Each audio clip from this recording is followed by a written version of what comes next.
Bismillahirrahmanirrahim. Assalamualaikum warahmatullahi wabarakatuh. Kami dari kelompok 1 yang beranggotakan saya, Vera Fitria El Humaira, kemudian Muhammad Ihsan,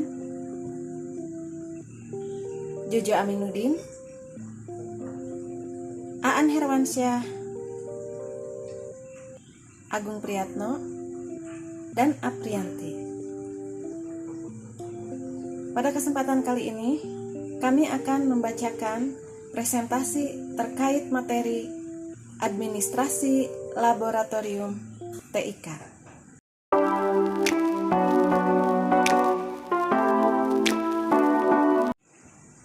Baik, untuk yang pertama ada pengertian administrasi. Apa itu administrasi? Administrasi merupakan dokumentasi seluruh sarana dan prasarana serta aktivitas laboratorium dalam kaitannya dengan pengadaan alat dan bahan yang bertujuan untuk mencegah kehilangan atau penyalahgunaan di dalamnya, kemudian untuk memudahkan operasional dan pemeliharaan, serta untuk mencegah duplikasi atau overlapping permintaan alat, dan untuk memudahkan pengecekan. Melanjut kepada pengertian laboratorium. Laboratorium merupakan suatu ruangan atau kamar tempat melakukan praktek atau penelitian yang ditunjang oleh adanya seperangkat alat-alat laboratorium serta ditunjang oleh adanya laboratorium infrastruktur yang lengkap seperti adanya fasilitas air, listrik, wifi, dan sebagainya. Administrasi laboratorium tidak hanya suatu proses, di sini hanya pendataan saja, pencatatan ataupun inventaris fasilitas maupun aktivitas yang ada pada sebuah laboratorium itu. Namun secara lebih luas, administrasi laboratorium ini merupakan suatu proses bersama untuk menyelenggarakan sebuah kegiatan laboratorium, baik itu di dunia pendidikan, di dunia penelitian, maupun pada sebuah program pengabdian masyarakat. Secara kelembagaan, administrasi laboratorium meliputi perencanaan. Jadi ada perencanaan, direncanakan setiap segala sesuatu yang ada di dalam laboratorium. Ada pengorganisasian secara tersusun, ada pengkoordinasian, ada pengarahan, pengawasan yang bertujuan untuk mencapai tujuan pengelolaan laboratorium secara terencana dan sistematis. Dalam administrasi laboratorium, setiap laboratorium harus memiliki minimalnya sebuah denah ruangan yang ada yang digunakan sebagai tata kelola laboratorium. Baik itu ada jaringan listriknya, ada jaringan air, dan juga ada jaringan gas. Ruangan-ruangan tersebut yang barusan disebutkan itu wajib tercatat adanya, namanya, bentuknya, ukurannya, serta kapasitasnya, dan data ini tercantum dalam data ruangan laboratorium. Untuk mengadministrasikan fasilitas umum adalah barang-barang yang merupakan perlengkapan laboratorium.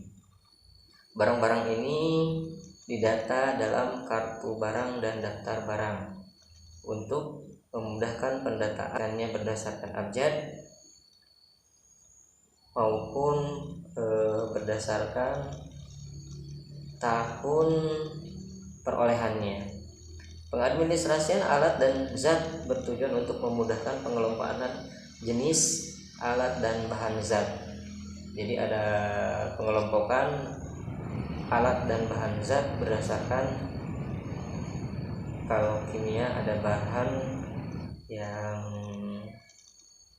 berbahaya, ada bahan atau barang atau bahan zat yang tidak berbahaya. Selain pengadministrasian alat dan bahan atau zat, sistem evaluasi dan pelaporan juga diperlukan yang bertujuan untuk kelancaran sebuah administrasi yang baik, sehingga kegiatan laboratorium dapat dipantau dan sekaligus dapat digunakan untuk perencanaan laboratorium.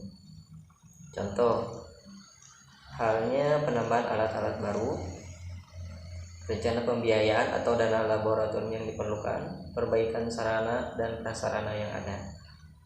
Nah, tujuan administrasi ruang laboratorium ini ya intinya ketika ada hal-hal yang diperlukan, mau ada penambahan mau pengurangan, itu dilihat dari alat-alat atau data yang sudah ada, apakah datanya masih layak pakai atau tidak, sehingga ketika barangnya yang ada sudah tidak layak, maka bisa mengajukan kepada pihak terkait untuk penambahan maupun perbaikan barang-barang yang ada di ruang laboratorium tersebut. Administrasi laboratorium TIC bertujuan adalah untuk memperoleh informasi tentang keadaan laboratorium dengan cepat dan mudah. Administrasi laboratorium meliputi segala kegiatan administrasi yang ada di laboratorium, antara lain: A. Investasi peralatan laboratorium yang ada. B. Daftar kebutuhan alat baru, alat tambahan, alat-alat yang rusak, dan alat-alat yang dipinjam dan alat-alat yang dikembalikan. C. Keluar masuk surat menyurat. D. Daftar pemakaian laboratorium sesuai jadwal kegiatan praktikum dan penelitian. E. Daftar inventaris bahan-bahan kimia dan non-kimia dan bahan-bahan gelas. F. Daftar inventaris alat-alat mebel lain. G. Sistem evaluasi dan pelaporan. Komponen administrasi laboratorium. Nah, apa saja sih komponen administrasi laboratorium itu? Secara standar terdapat 9 komponen administrasi laboratorium yang harus dipenuhi oleh pengurus laboratorium. Kesembilan komponen tersebut adalah sebagai berikut. Yang pertama, buku inventaris, buku stok, kartu pinjam alat atau bahan, buku catatan harian laboratorium, kartu reparasi, label alat dan bahan, program semester laboratorium, laporan bulanan, dan yang terakhir itu adalah daftar alat dan bahan. Nah, secara rinci mengapa administrasi laboratorium perlu dilaksanakan adalah sebagai berikut. A. Untuk memperoleh informasi tentang keadaan laboratorium dengan cepat dan mudah. B. Untuk pendataan semua peralatan yang ada termasuk hardware dan software lainnya yang ada di laboratorium tersebut secara rinci dan teratur. Nah, selanjutnya sebagai pusat informasi tentang keberadaan suatu alat laboratorium di suatu laboratorium tertentu, sehingga siapa saja yang ingin menggunakannya atau memakainya akan tahu di mana alat itu berada. Dan untuk perencanaan dan pengembangan laboratorium secara berlanjut di masa mendatang, alat-alat baru apa saja yang perlu ditambah atau diperbaiki atau dilengkapi sesuai dengan pengembangan disiplin ilmu yang ada, atau untuk program penelitian yang lebih terarah.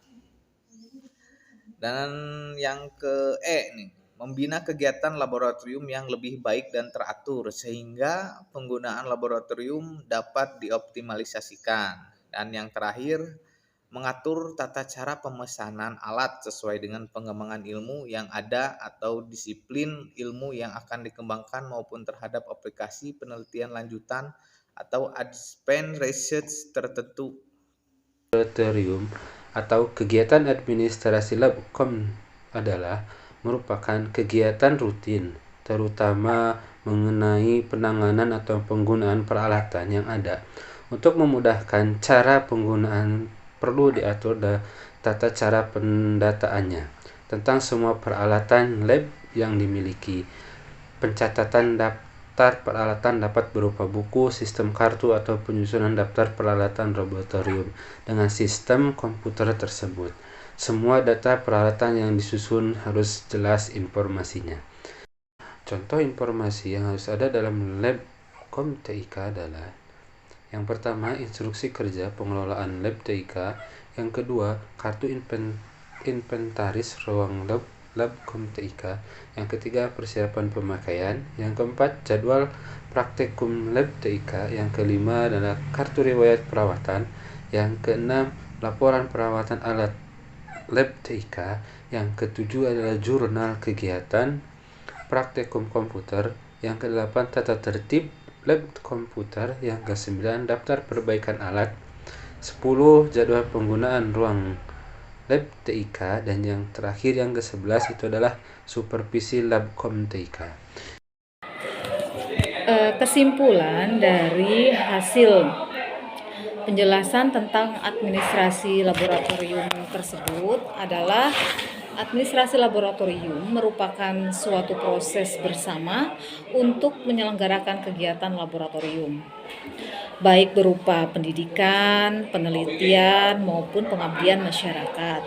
Secara kelembagaan meliputi perencanaan, pengorganisasian, pengkoordinasian, pengarahan, pengawasan untuk mencapai tujuan, pengelolaan laboratorium secara terencana dan sistematika.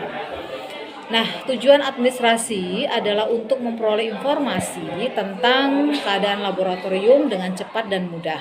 Komponen administrasi laboratorium yang harus dipenuhi oleh pengurus laboratorium adalah sebagai berikut: buku inventaris, kemudian kartu stok, kemudian lagi kartu peminjaman alat dan bahan, buku catatan harian laboratorium, kartu reparasi, kemudian label alat dan bahan, program semester laboratorium, laporan bulanan, dan daftar alat dan bahan. Mungkin itu saja yang bisa saya simpulkan dari presentasi kelompok kami, kelompok 1. Terima kasih. Wassalamualaikum warahmatullahi wabarakatuh.